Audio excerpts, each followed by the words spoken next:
Hello there. I am I am in a history class. Yup, that is a class that I am in. I am in it because it is required to get a diploma and all that.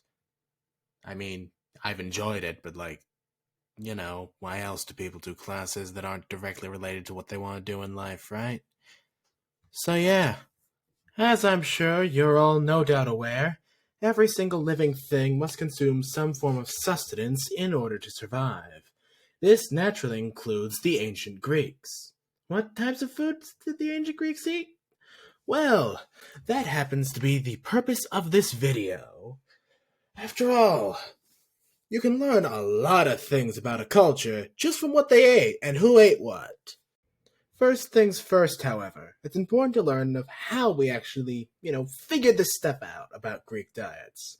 Our first clue was, of course, isotopic analysis of bones known to have belonged to once living ancient Greeks, showing us that the foods, the foods we say we ate are the ones they ate, because we know, because the bones didn't, confirm our beliefs, they're what.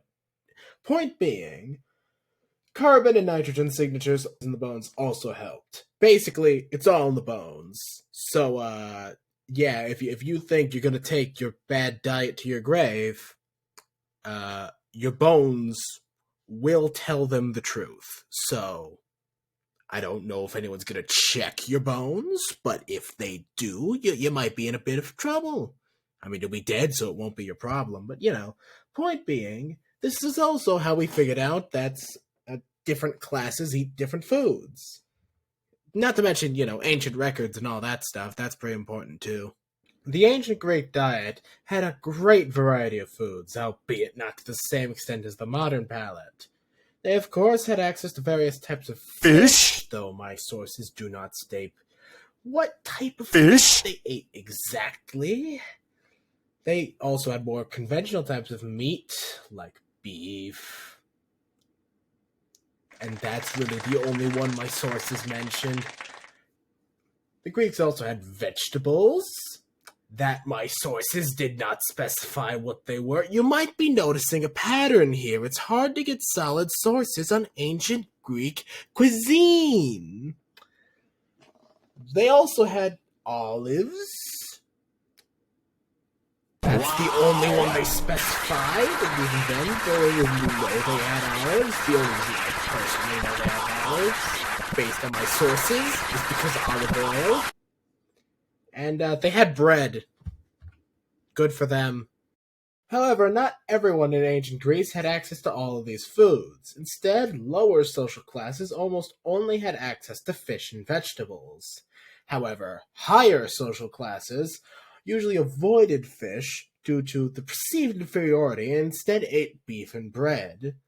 However, fish became much more accepted by the higher classes as people learned cooking techniques beyond just throw it on a fire and hope for the best. This does show a huge divide between the highest and lowest classes of society in ancient Greece, of course. Plus, this actually also was reflected in their mythology, as the gods had nectar, a superfood that tastes better than anything and probably is good for you. I don't know. That's not from a source. I'm just assuming. It's not like the gods care. It's not like they can be killed by bad eating. Probably. The Greeks also used seasonings to improve the flavor of their foods, like we do today. The main one was olive oil. Yup, olive oil. Interesting thing, though, unlike today, where we just kind of pour it out of a plastic bottle, oil is typically kept inside little flasks called lycanthros. I'm probably pronouncing this wrong. They had handles for ease of pouring and a little nozzle, and it was pretty good. Pretty good stuff. And another seasoning in Greece was salt. That thing that we have too much of and put too much in our food. It was sometimes called white gold, sometimes it was called salt cellar, mark that belongs to extreme poverty, which I think is interesting. Presumably, it varied on the city-state how valuable salt was. But yeah, Greek foods nowadays are actually very different from how they used to be, of course.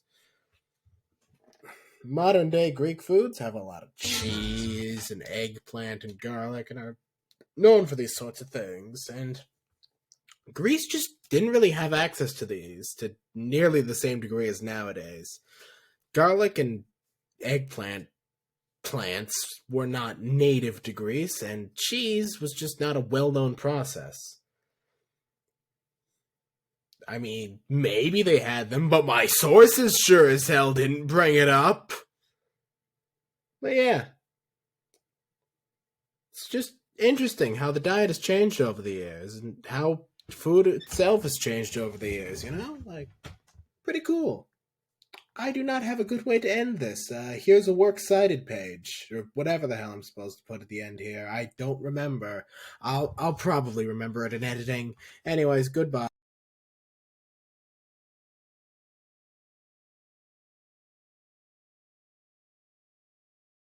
As I'm sure you're all no doubt aware, every single living thing must consume some form of